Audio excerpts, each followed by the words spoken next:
Welcome to the Retro Media Talk podcast. I'm Steve Montgomery. I'm here with Steve Lago, and we're going back to 1978, a movie that opened July 28th, 1978 to be exact. And it only cost $3 million to make and grossed like 140 to 141 million. We are talking about Animal House. National Lampoon's Animal House. National Lampoon's, that's correct. Before you get into the movie, what you thought of it, when was the last time before this time, you know, watching it? What, did you watch it last night? Something? I watched it this morning, actually. Oh, okay. Oh, morning movie. All right. You should be real fresh. Yeah. I was going to watch it last night, but then I was getting tired, and I was like, I'm just going to fall asleep, so let me just watch it when I wake up in the morning. Oh, that's cool. All right. Well, so last time, before this time, what was it? Like 10 years or more? Or? Yeah, it's probably at least 20 years. Yeah, right. At least. Probably more than that. That's probably when the DVD came out, and they had a whole, like, you know, reunion, making of, stuff like that. Yeah. Interviews. I don't know. But that's what I was kind of refreshing and watching the special features, and then I realized, oh man, these special features are kind of old now. Anyway, so 20 years from now, you watched it. So for people that don't know about this film, which it's hard to believe, Animal House was directed by John Landis. Okay, the synopsis of Animal House. At a 1962 college, Dean Vernon Warmer is determined to expel the entire Delta Tau Chi. Is that how you say it? I don't know. Delta fraternity, I'd just say. But those troublemakers have other plans for him.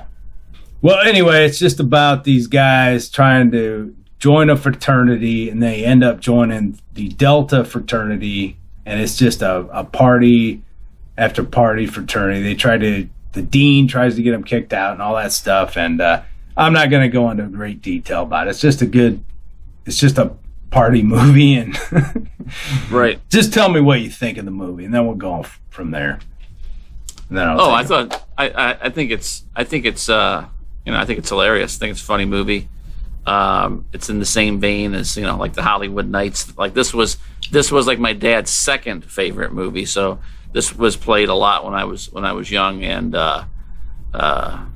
you know, it's just practical jokes, and John Belushi just being John Belushi. I mean, he's like one, and he wasn't actually that fat back then, but you know, he just has like that weird little tortoise build, and everything he does is funny. And there's a lot of late 70s, early 80s gratuitous boob shots in the movie. Yeah. Yeah, it's fun. It's just a fun movie. I mean, it went by like super, super quick. It did, didn't it? It holds your attention for sure.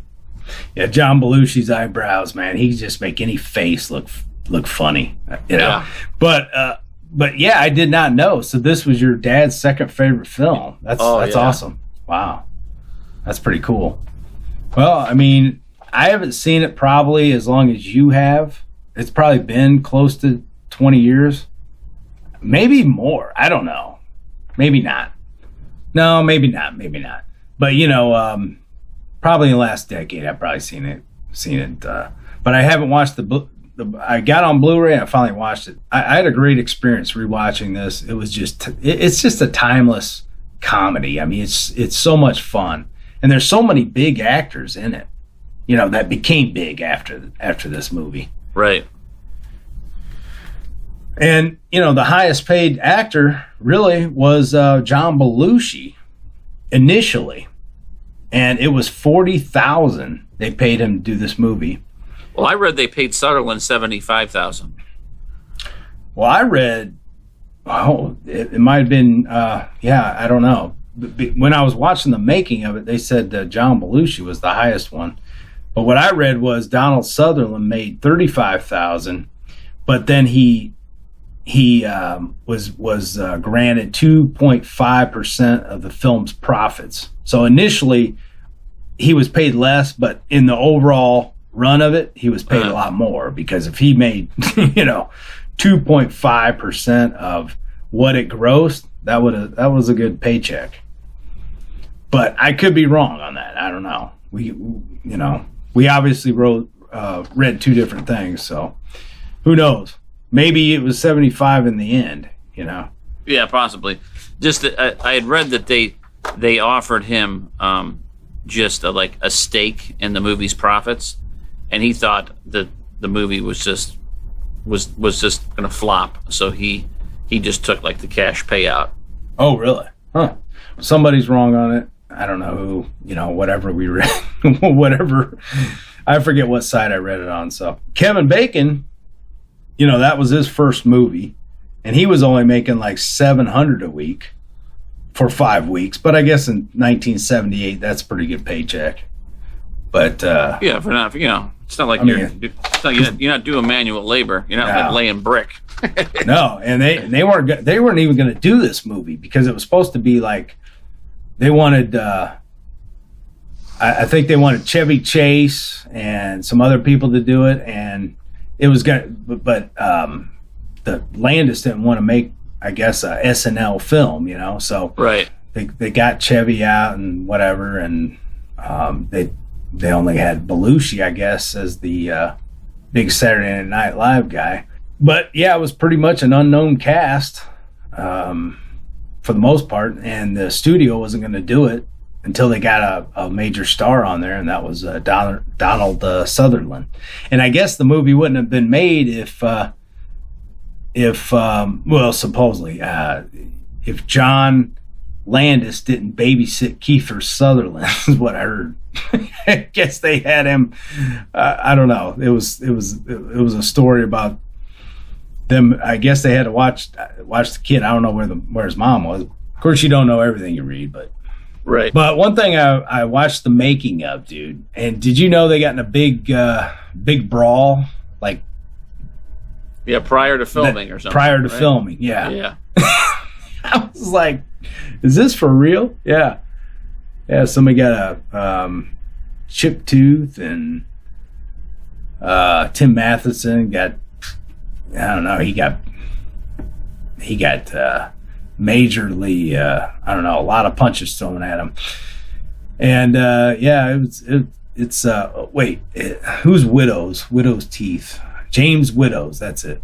The Hoover actor, the guy that plays James Widows, threw a beer or I think he had a beer in his hand or something, and hit the beer, and it went all over the guy's face, and then all these fraternity brothers came down. I guess it was a big brawl. What I want to know is, somebody had a black eye and all that stuff, and if they were filming right prior to that, I don't know if it was on a Friday or Saturday, but they were filming on Monday. Would they put makeup on their bruises, or did they film that real fight scene in the movie and just use their natural? Yeah, they probably just filmed it out of order, right? So that their wounds would heal, maybe, or whatever. And I don't know. It's kind of funny. I did not know that. But they stayed in some hotel room, and they partied a lot, as they were making the movie. And it sounds like a great time. I mean, it sounds like Animal House was a great time a great experience, making a film. Yeah. Just a bunch of young kids freaking partying and making a movie during the day, partying at night. This was Karen Allen's first movie too. So we all know Karen Allen. She made it to then made it big on Raiders of the Lost Ark. What other movies did she make it in after that? She was in Starman. Oh yeah, Starman, yeah. I think those were her real big ones, and then she kind of disappeared off the scene for a long time. Okay. Well, we all know. Let's talk about some of the cast members. We all know Needlemeyer, Mark Metcalf. Of course, we didn't know him, maybe back then, but later on, he became a pretty iconic figure in the Twisted Sister video. I'm not gonna take it. We're not gonna take it? Or we're not gonna take it, yeah. So, yeah, he starred in that music video and got pretty famous from that. I mean, he was famous in Animal House, obviously, his character. But, yeah, I think that video kind of pushed him into a whole nother stratosphere, because it was pretty popular back then. Yeah, I don't know if it translated really into his movie career or anything, but yeah, I don't know. I can't think of a whole lot he was in, honestly. Yeah, I don't know. I mean, he just, you know, you saw him all over though in the 80s. I mean, that music video, they played that music video all the time. Okay, John Landis. I didn't know. I guess he did he direct the Blues Brothers too? Maybe he did. I think he did. And Trading Places. So those are two really big hits right there. I was thinking American Werewolf in London was my favorite picture he did. But I don't know, man. I love the Blues Brothers and Trading Places. So I don't know. That's a tough call. Those are two great comedies. I've never seen Trading Places. Really? No. Yeah, it's a good one. You know, the sad thing is, you know, we might as well go to Belushi. I mean, you know, he only lived to 33. And I know we've talked about him before in something, whenever we were one of the podcasts, but you know, he passed away in 82. So when did the Blues Brothers come out? Was it 80? I mean, he had a good run of movies till he died. Yeah, Blues Brothers was 80, and then he was in what was the other one? Continental Divide. He was in, and was he in a lot of movies though? Well, he had a good run, man. I mean, for as short his career was, I mean, his last movie I think was Neighbors. Did you ever see that one? Yes. Yeah, I like that movie. I think it had Dan Aykroyd, didn't it? Yeah. Yeah, it did have Dan Aykroyd. Weird Neighbors, yeah. He was in 1941 too. 1941, yeah, that was a good one. Yes, I mean that was pretty much it. He did 1941, Animal House, Blues Brothers, Continental Divide, and Neighbors, and then he died. But his movie career started with Animal House.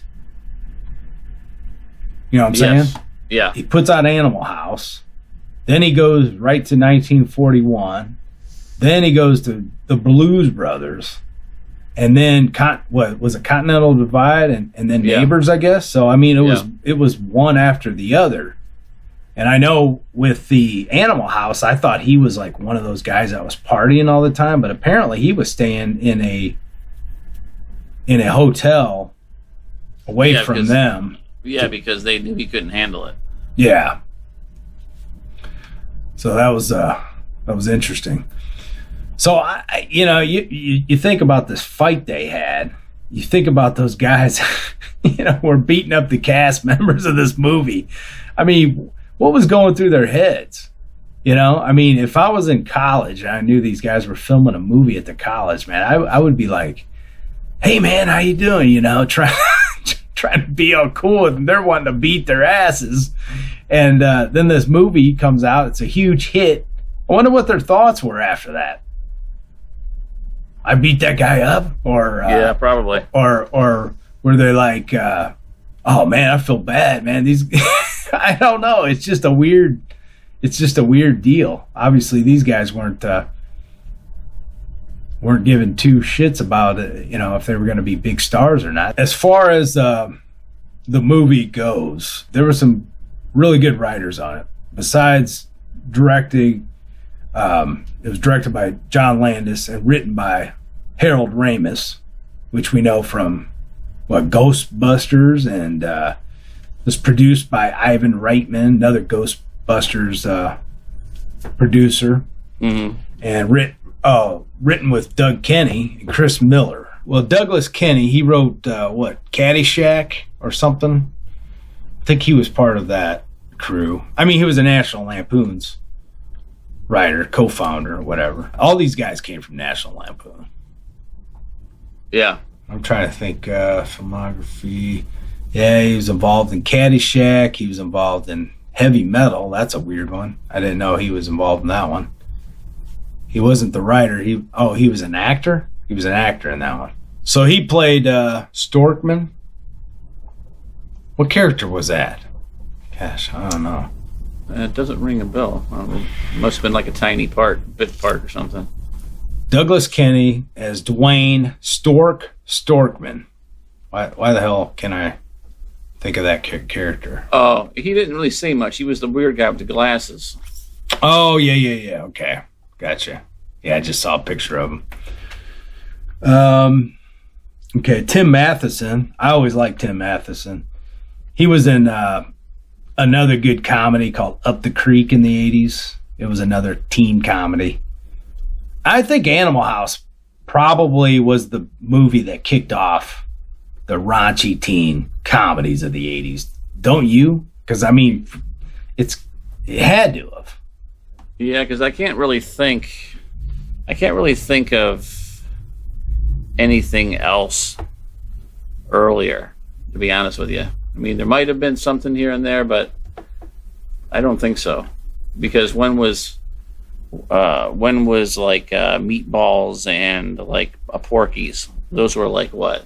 Well, Porky's was 80. Meatballs, I think, was 79. So this was, I think, the first one. Oh, well, I mean, there were some B movies probably out there, but as far as major hits, I don't think I could think of any teen comedies that were big in the 70s. Let me see what Meatballs when Meatballs came out, but I think it's 79. Yeah, it's 79. Oh, it was directed by Ivan Reitman. So Ghostbusters, Stripes. Yeah, so he's done some good ones. Really good ones. Who's your favorite character in Animal House? Do you got a favorite character? Probably either Dorfman or what's his name? Or John Belushi's character, probably. Yeah. Belushi's always my favorite.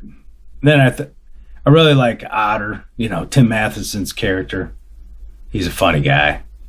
And Dorfman. And the problem with Dorfman,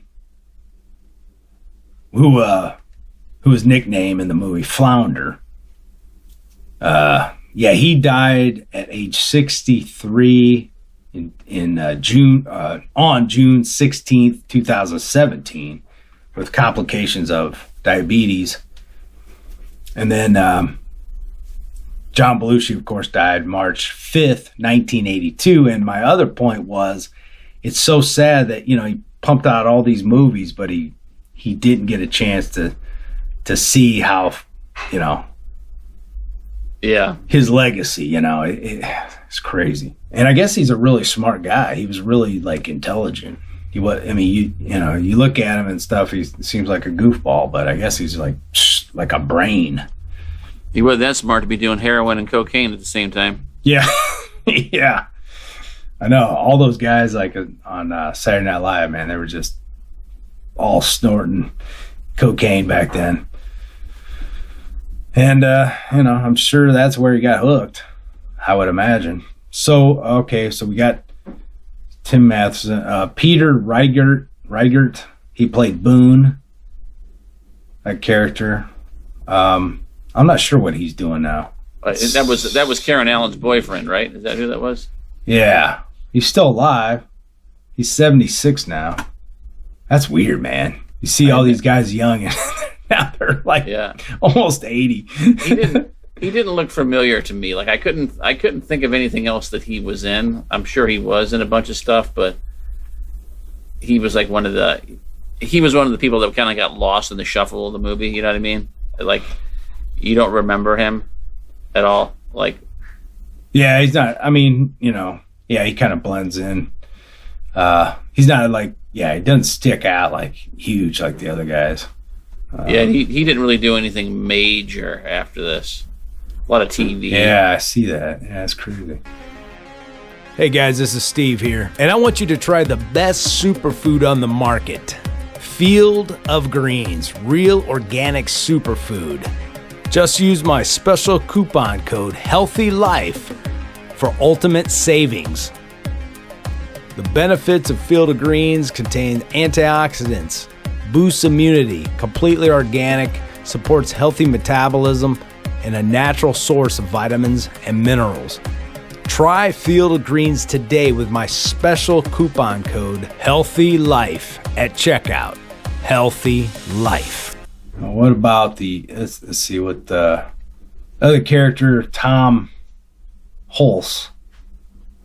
Well, he's famous because he was in Amadeus, and that was like a big Academy Award winning. Oh yeah. Film. I think that's really what he's known for. Doesn't look like he's been active at all since 2018. He played Larry Pinto Kroger. Stephen First, Flounder, we already went over him. He died in 2017. Bruce McGill played Daniel Simpson, D-Day. Wait, D-Day? He's been in a ton of stuff. Yeah, he is. I didn't recognize him in the movie because he was so young. Yeah. I've seen him in tons of movies when he was older. You know what I mean? Mm-hmm. And so I did not recognize him at all in this movie. Is he still alive? That's why. That I do not know. 72. Yeah, he's still alive. Which one did I just say? Bruce McGill, right? Yeah. Yeah, he's still alive. Okay. Yeah, he's been in a ton of stuff. Collateral, The Insider, Ollie. I don't know. What else he's been in? He usually plays like politician type, police sergeant type thing. Okay. Yeah, usually that's kind of his roles or whatever. Yeah, he's been in a lot of stuff, but you just can't place it, Yeah. because he's just one of those. He's one of those like working type actors. Wasn't really a big star. Yeah. Okay. So James Widows played Robert Hoover. Boy, nothing's coming up on him. He's another one he's done a lot of stuff, but I think it's just nothing super big. Yeah, that's weird. The link ain't going to IMDb here, so I don't know what's going on here. I mean, undoubtedly though, the biggest star out of this movie is Kevin Bacon. Yeah. And they didn't even want to hang out with Kevin Bacon because they were trying to, I guess they were staying in character, so yeah. he was not wanted. I felt bad for him. He was like, "Hey guys, what are you guys doing?" And they wouldn't hang out with him at all. And they wouldn't even let him sit with them at the premiere because nobody believed he was in the movie. Oh my gosh! So he had to sit with the general public at the premiere. Oh my gosh! I bet they feel like idiots now. Gosh, isn't that something? I guess the other guy, Robert Hoover, he's been in some TV shows. Oh no, he's been a director in some TV shows. Looks like he's not acting anymore. More or less directing. No, he's acting a little bit. But they're all TV shows, looks like. Just a little bit, here and there. We talked about Karen Allen. Well, we know John Vernon. Dean Vernon Warmer. That's funny they used his real last name in there, Dean Vernon. I thought it was funny that, I don't know if they did it on purpose, but it sounds like D. Wormer. Yeah, it does. Yeah. I wondered if that was on purpose or just coincidence or whatever, but it sounded funny. And I don't know if you caught it. It was funny when they went to that Jewish school to pick up those chicks, and then they ended up going out to that club, and it was and they were like the only white people in there. Yeah. And and one guy after like all of these, after like they get noticed and like all the black dudes are surrounding the table. Yeah. And the one character goes to the girl and she goes, He goes, what? So what are you studying? And then she goes, primitive cultures. I don't know if that was like supposed to be like an inside like joke or what. Yeah. That was like something like, that kind of stuff you can't even do nowadays. Like the. Oh yeah. And it wasn't even really bad, but Right. There was a lot of good jokes in there. I mean, a lot of these movies won't be made today. Yeah, and then there was just so many butts and boobs in this movie, which that was the thing. When they made these movies in the 70s and 80s, whether it was comedies or horror. I mean, you knew you were going to see a chick in like panties, and you were going to see some boobs. Oh yeah, I love the scene where John Belushi's on the ladder. Yeah, I mean that's just those scenes are iconic throughout teen movies. Staring through the window, watching the girls undress. It's just right. That movie probably inspired all the other ones that followed. But it's just it's so funny. And, did you catch it when he fell from the ladder? Yeah. Like when he hit the ground, it was like almost like a splash. Did you see that? Like a pillow? Like or something. Like they maybe had like some grass like floating on water or something. I don't know. It was weird. I mean, just the way he landed, it looked like he almost hit water. It was strange, but it was so quick. Yeah. That you didn't notice. Yeah. I figured they probably just had, like a, I don't know, mattress covered in grass or something. I don't know what they had. I don't know what it was, but yeah, it was funny.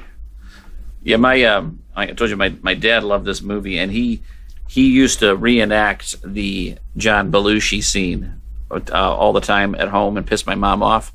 The part where he goes up in the cafeteria and he puts the hard-boiled eggs in his mouth and he goes, "Guess what I am? I'm a zit." My dad used to do that and piss my mom off. For real? Yes, he would spray eggs all over the place. I'm a zit. Get it? That was one of the scenes I always remembered from way back in the day. That scene, and I love that when he's going through the line, just he's just like picking up everything, putting it everywhere he can, all that food. But yeah, you're right. He wasn't that big. He wasn't that big at all. He was definitely heavier in the Blues Brothers. So let's see. Let's go over some other things. Filming took place at the University of Oregon. Oregon, because they didn't read the script and they regretted turning down The Graduate. Did you hear that story? Yeah, that was funny. And then as soon as they started filming and somebody else read the script, they regretted allowing them to do it. Imagine that. But they allowed they let them use the real dean's office, and they actually put a horse in there. The Animal House script began as a Charles Manson high school movie. Did you read that? No. Several drafts later, the film changed completely, and they decided the setting should be a college campus, presumably, so they could get away with more raunchy, lowbrow material. See, everybody is drunk, high, or getting laid. I never make this movie prompting Landis to cut a scene featuring a vomiting contest. What? Oh, that's a producer at Universal said. He wasn't too impressed. Oh, here it is, dude. If John Landis hadn't babysat Kiefer Sutherland, Animal House might not have been made. National Lampoon began in 1970 when a small group of Harvard students wrote the Lord of Rings parody. Let's see here. What what is this? Luckily, director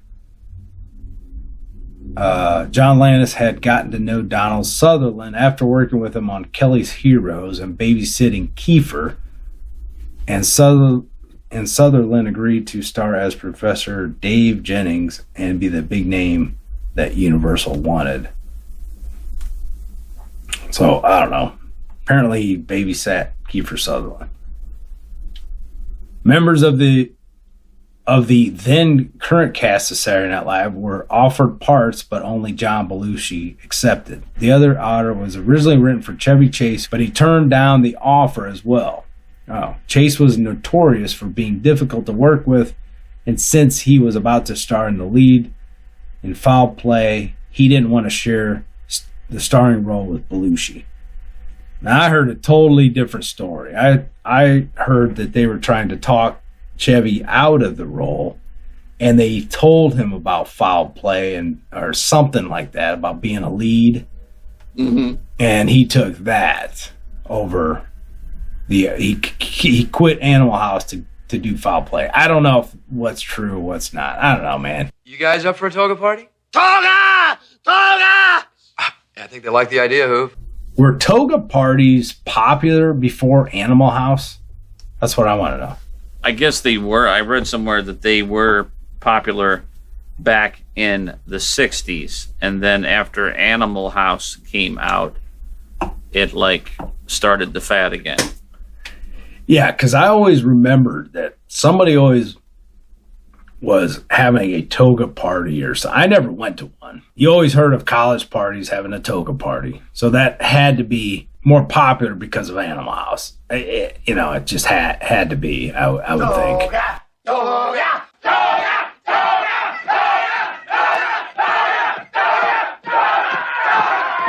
It's not gonna be an orgy. It's a toga party. Toga! Toga! Toga! Toga! So let's go over some lines real quick. Obviously, toga is like an iconic line. Yeah. And then when they give them their grades and they kick them out of college, or say they're going to kick them out, and then Belushi goes, 7 years of college down the drain. Yes, that was an awesome line.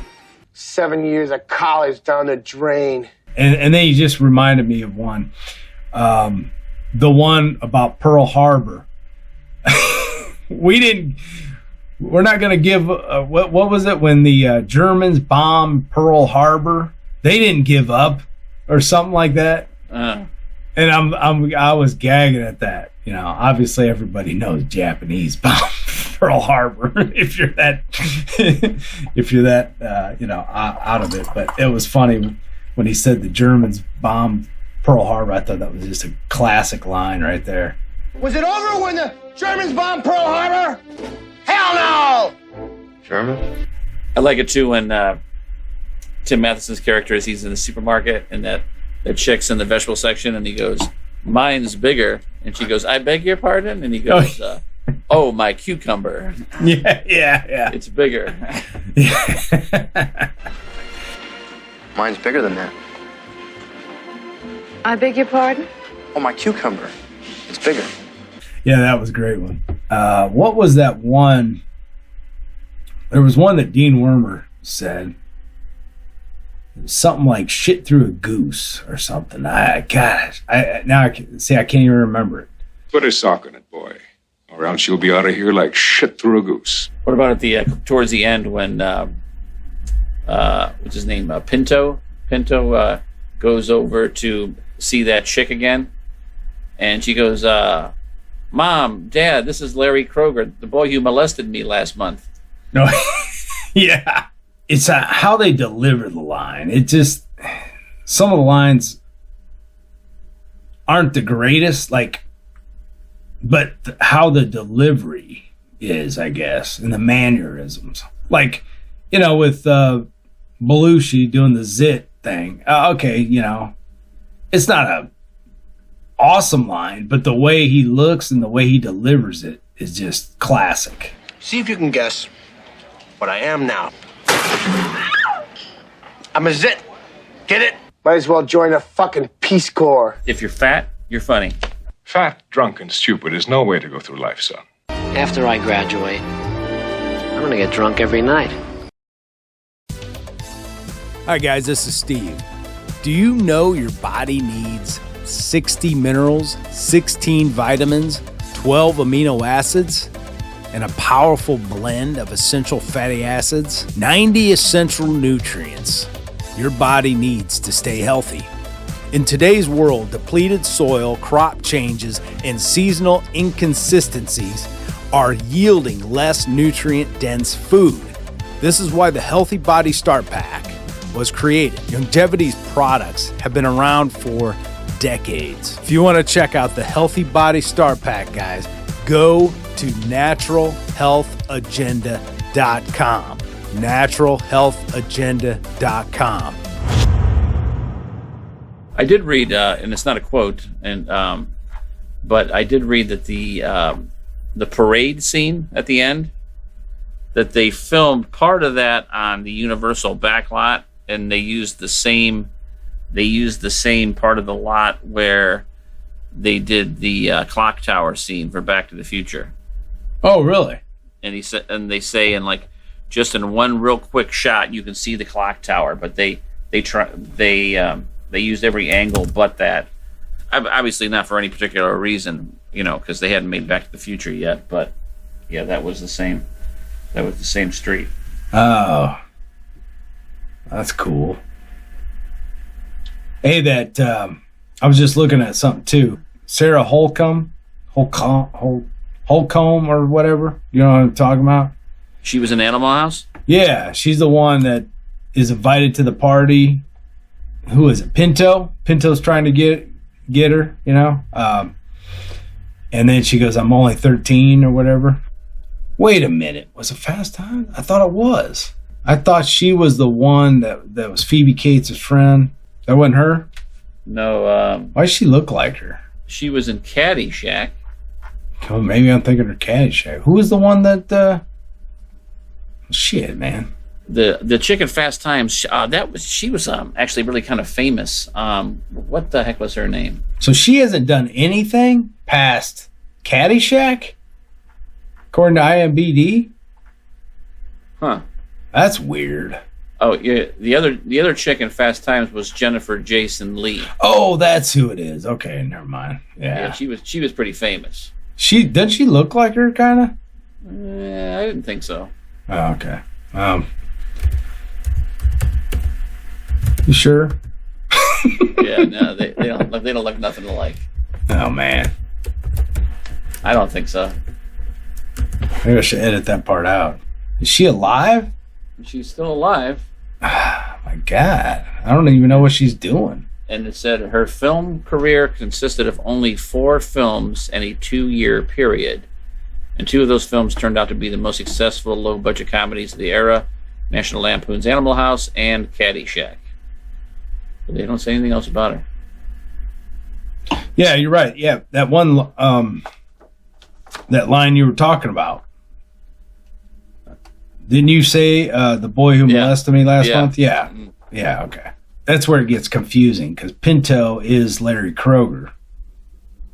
Right. They all have those nicknames, so it's like when you're saying the nickname, then you're forgetting the real name, Yeah, I totally remember her in Caddyshack. I can't believe she didn't do anything after that. That is so weird. Huh. She's probably working at like some retail establishment for the last 30 years, 40 years, 50. Wait, how long has it been? Damn. She might be retired now, I guess. Well, yeah, I mean, I would think. Where the hell is she? She was 20 or 19 in 78, so I mean, she's up there. She disappeared from the limelight soon after Caddyshack. It is reported that her career was thrown off course by major personal problems, including struggles with drugs and mental illness. Sarah Holcomb was born September 11, 1958 in Western Connecticut.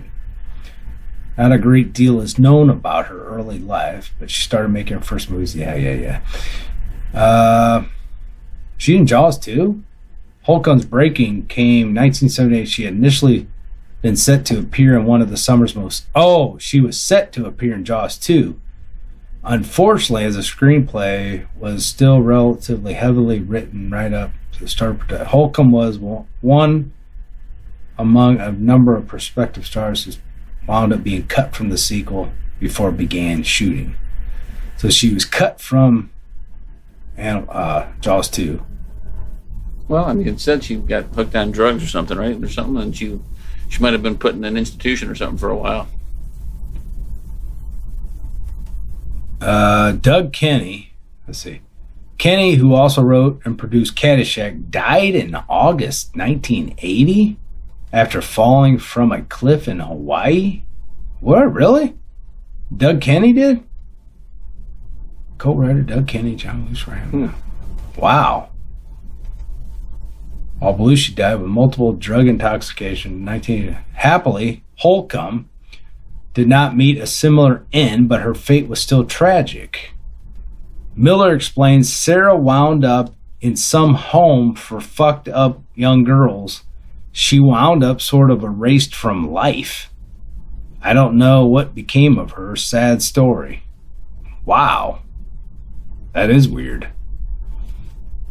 Yeah. A little more detail was added to Holcomb's story by a 2007 blog post detailing a personal encounter with a former actress in the late 80s. At the time, Holcomb reportedly stated of her career lull, acting jobs are hard to come by, and I've been dealing with a lot of personal issues lately. While little is known for certain, it is widely claimed that Holcomb spent some time in a psychiatric hospital. Yeah, see, I called it. Yep, you did. And may have been diagnosed with schizophrenia. Her current whereabouts are unknown, but it's thought that she lives under an assumed name somewhere far away from Hollywood. Well, there you go. That's weird. That's a weird story there. Yeah. Huh. Oh, man. It happens. Yeah. That's weird, man. You know, you're in one of the biggest movies, but you're just like you're pretty much erased from, you know, you don't want anything to do with it. Like you just she's living as a stranger somewhere, you know, like no, like that's so weird, you know, when you think about it. I mean, she could be dead, I guess. I don't know. Yeah, by now, yeah. Jeez, that's a strange story. I mean, it happens. It happens to, you know, look at what's her name, Dana Plato. Remember her? Yeah. But I mean, you know, but she died of drug overdose or something. I think yeah. Something. I think that she died in a freaking laundromat. Yeah, that's right. Yeah. I don't think any big teen comedy came out until, well, we talked about Meatballs. Meatballs would have been the next one. But I think Porky's was the one that went, what, about 100 steps further from Animal House? Oh, yeah, for sure. It was definitely more raunchy. Yeah, I think, like the horror movies, they just got more, the horror movies got more bloodier, and the teen comedies just got more raunchier. You know, Porky set the standard for, like, just going over the top.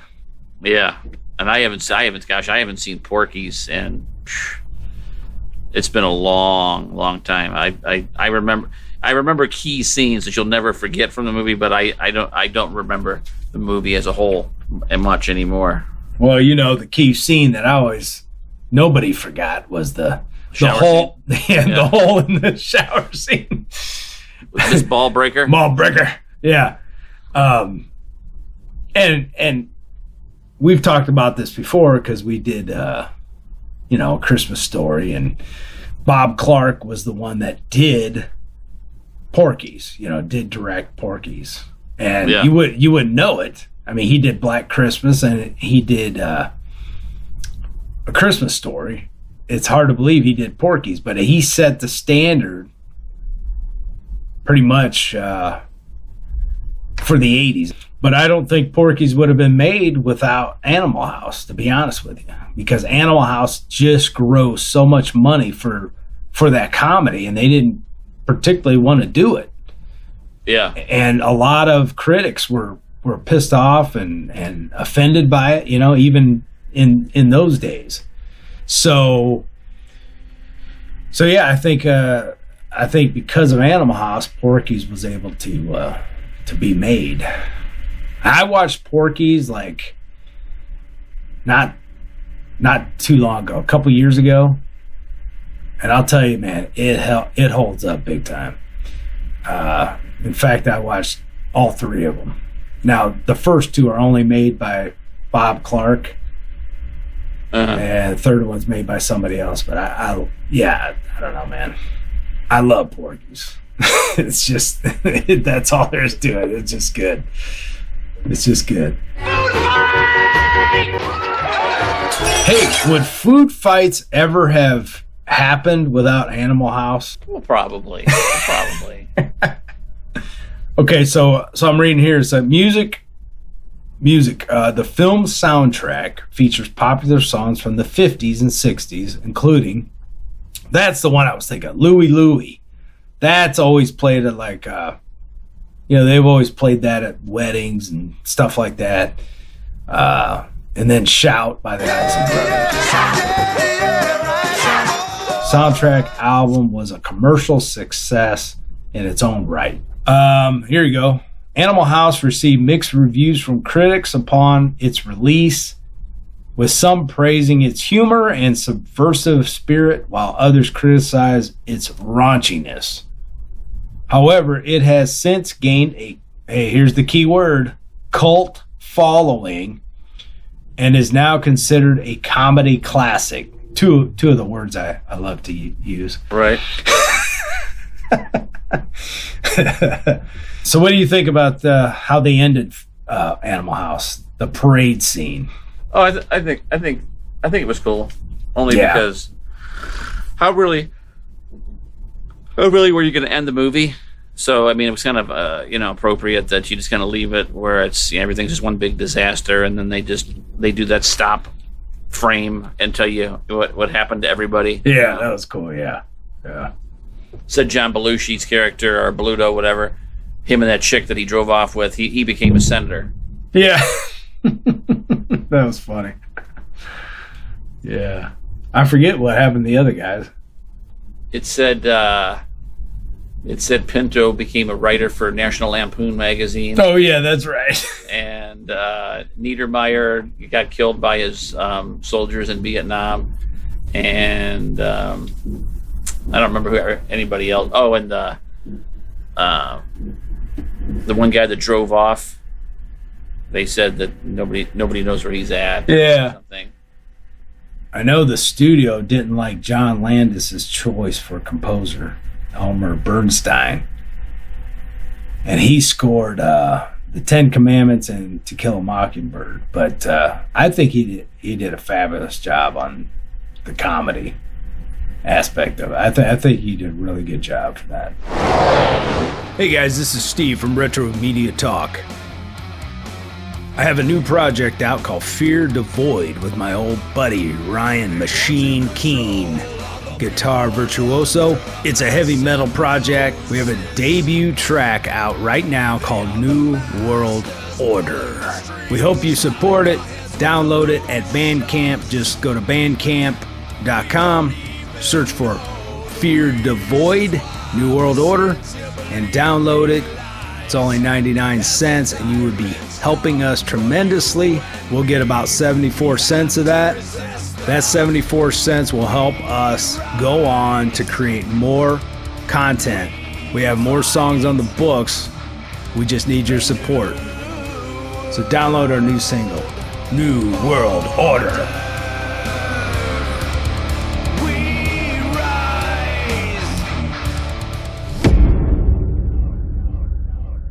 Do you remember, dude, after Animal House, they tried to do a TV series called Delta House?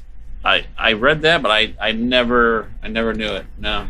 Yeah, I remember when that aired, but I guess it got canceled after 3 months. That's crazy. That's got to be one of the shortest lived shows. I mean, we got to think about it. I mean, what could they do on TV? You know what I mean? Yeah. It couldn't be even close to the movie, just because of the censorship. So, God, I think it was doomed to fail. You know what I mean? Holy shit! I don't know if that's fireworks or thunder. It's got to be fireworks. Did you hear that? Yeah. Yeah, that was loud. Gee whiz. Well, it hasn't. I mean, it was raining hard earlier, but yeah, I don't even think it's raining, so it's got to be fireworks. Yeah. So, sorry, man. That freaking noise just got to me. I was like, it probably didn't sound as loud in the mic, but man, it like kind of like jolted me because I could feel it. So somebody close by is lighting them off. Might as well join the fucking Peace Corps. Animal House is a comedy classic for sure. 1978 kicked off, I believe, the whole trend in college, teen, school hijinks movies, whatever you want to call it. But I think Animal House kicked it off. And, I love the movie. Totally recommend watching it. Just a great film. And it's a snapshot into the 70s, late 70s. So even though it was based in, 60s? Was that what? Yeah, 1962. Yeah. Based in 1962, but it definitely a snapshot in 70s film history. Yeah. I guess. Anyway, guys, check us out on, you can go to retromediatalk.com, find all the links there, or find us on your favorite podcast platform. But we're going to sign out. We got fireworks going over my house right now, and it sounds like a war zone, so I got to figure out what the hell's going on. And that's about it. It's 4th of July weekend, Steve. Yeah, I know. It's 4th of July weekend. This podcast won't come out till after that, but yeah, hopefully everybody survived 4th of July, because by the time this airs, the 4th of July will be over. So hopefully none of your guys' houses burned down, because we have been in a drought, even though we have had rain for the last 2 days. And it makes me nervous when they shoot fireworks off in residential areas. But anyway, so anything else, Lago, you want to say? Absolutely not. No, I don't think so. I think we covered what little we could. I know we don't do comedies too often, but I thought it'd be great to do Animal House. I love the film. Well, it's a good movie. Like I said, it's very simple plot, so a lot of the movie is just gags and physical stuff and funny faces and goofy characters, and so I mean there's not a whole lot to talk about. But the next comedy that we do, which you were talking about, there'll be a lot to talk about in that one. Yeah, for sure. But at least we found something out tonight about Sarah Holcomb. That was interesting to learn. I always like to learn about what the cast, who's alive, who's dead, and who's still active and who's not. I bet there's a lot more people in Hollywood that have had similar fates and crazy stuff, happen. We see people in movies and we think, they're living the high life out in Hollywood, and they're, out in California, and everything's going great for them. But, I'm sure there's a lot of people that, did 1, 2, 3 films, and then, just I bet life got in the way, and drugs and whatever else, and just got ruined, Yeah, that's what's cool about diving into these older movies. You watch them; they're like a staple of the time, and then you find out the back, history and stuff of these people. And it's like, oh wow, they're not, they might have done 1 or 2, 3, 4 movies and they're done. It's just weird, You think they go on to live this huge career, and we think they're famous, and they might be working at the grocery store down the street. It's weird. Yeah, it'd be cool to run into somebody like that. My advice to you, start drinking heavily. All right, guys. Thanks for listening. Thanks for checking out Animal House. We're Retro Media Talk, and we'll see you on the next one. See ya. Vegetables are sensual. People are sensual. Still want to show me your cucumber? Greg, is anything happening yet? My arm's kind of tired.